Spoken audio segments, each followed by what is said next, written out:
Salut. Bon, même si le ballon d'or, c'est la fanfaronnade, c'est plus casse-couille qu'autre chose parce qu'on se focalise trop sur des choses et ça donne plus le boulard à certains qui visent que ça, plus que je dirais le côté collectif. Moi, le ballon d'or, c'est bon. Vous pensez qu'il va l'avoir maintenant? Parce que certains encore émettaient le doute de dire attention, c'est lors de la finale que ça va se jouer, etc., etc., parce que les titres ont importance, le côté individuel, et ça se jouait entre 2, 3 joueurs. Bon, je pense là, avec cette Ligue des Champions, même s'il n'a pas été énorme dans la finale, mais il y a eu un but refusé, où là, j'ai pas bité les règles du hors-jeu, j'ai pas compris. Moi, je pensais qu'il avait été Benzema hors jeu au moment où on lui avait fait la première passe, qu'il avait fait son premier contrôle, etc., etc. C'est là qu'il a été hors jeu de 30 cm, etc. C'était même pas là. C'est après, quand le ballon est revenu, nanani, nanana. Mais il y avait un joueur derrière lui, donc il y avait un dernier défenseur, donc il n'y avait pas hors jeu. Enfin, là, j'ai pas compris les règles du hors-jeu. Ça fait plus de 40 ans que je regarde le foot, mais là, ils l'ont encore transformé, j'ai rien bité. Bon, bref, il le mérite. Ça y est, c'est réglé. 27 buts en Liga, meilleur buteur de la Ligue des Champions. Il a sauvé le Real en huitième, en quart, en demi, patati patata, voilà. Cinquième Ligue des Champions pour le bonhomme, juste comme ça pour dire, hein, c'est bon, ça passe, hein, c'est un crème, comme dirait l'autre. Donc ça y est, ok, maintenant il a les titres, il a la Liga, il a la Ligue des Champions, ok.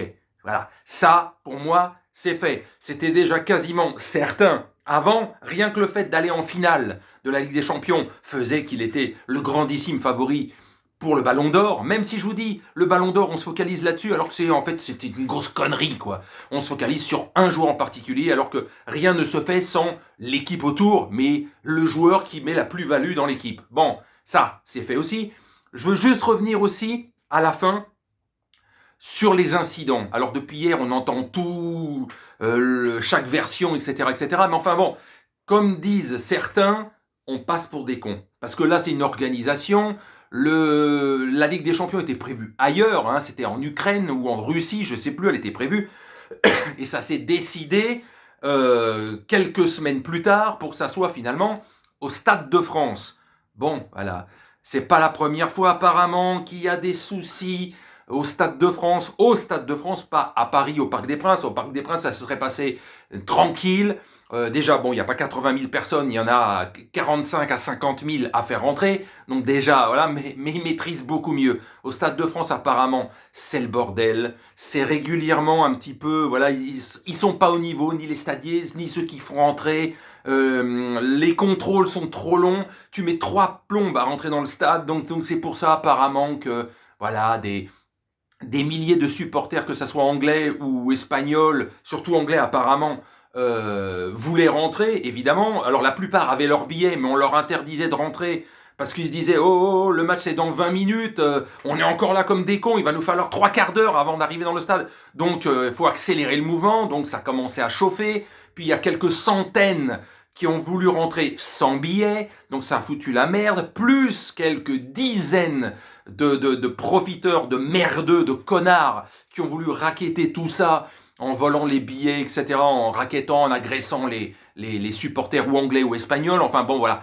Tout ça pour donner une magnifique image de Paris, de la France, l'organisation. On passe pour des cons. Déjà que niveau palmarès, et dans ce sport-là en particulier le foot, on est des bouffons par rapport aux Anglais, aux Espagnols, aux Italiens, aux Allemands, etc.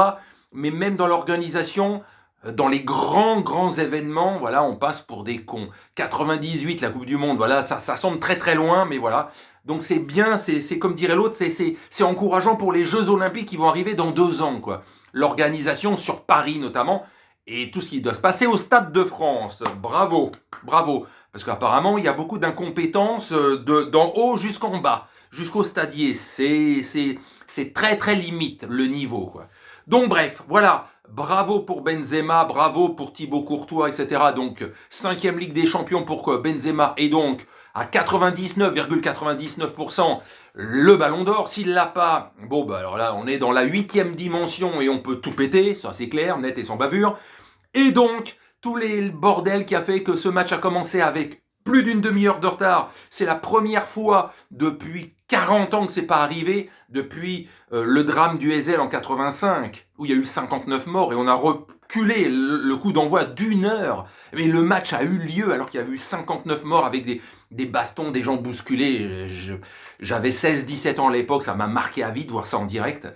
Donc voilà, bravo pour le club de Madrid, dommage pour Liverpool, bravo pour Benzema, et encore bravo pour tout ce qui est organisation en France, Paris notamment, et le football.